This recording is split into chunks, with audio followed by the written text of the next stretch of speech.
Let's look at the second example. So I have been given the chemical equation. So I'm going to change the chemical equation into a displayed equation that shows all the bonds. So I have hydrogen, HH, I have 2 of it. I have oxygen, which forms a double bond.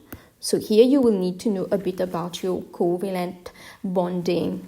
So oxygen valency 2, so it will form a double bond. And H2O, so it looks like this. Okay, I have 2 of this. So the bond energy values are given. I need to determine the energy change. So first I will find bond breaking, and then I will find bond formation.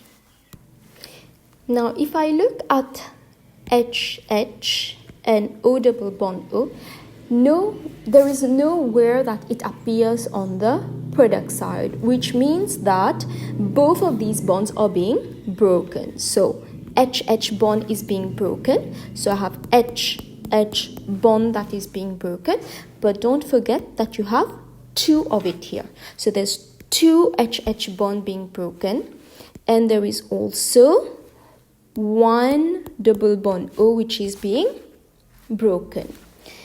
Now the bond formed, what is being formed? I have OH here and OH here that is being formed. So I have OH that is being formed.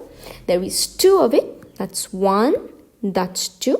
So there's 2 of it. But you have 2 molecules of H2O. Remember, you're balancing the equation. So there's 2 molecules. Each molecule has 2 OH bonds. That gives you a total of 4 OH bonds.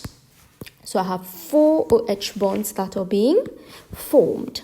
So let me fill up the values now.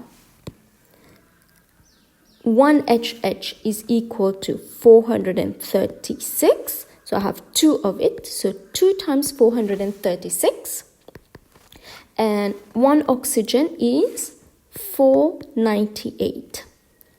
So this will add up.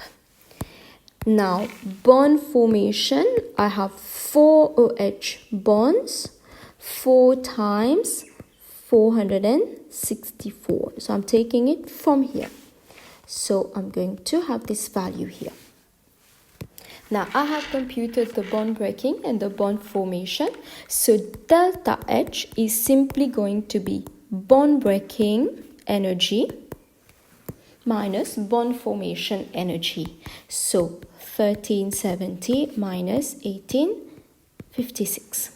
Again, you see that this value is smaller compared to this value. So delta H will be negative. So any exothermic reaction means that the energy that is being absorbed during bond breaking is less than the energy being released during bond formation. So minus 486 kilojoules per mole. So this is the delta H. So you can note this down.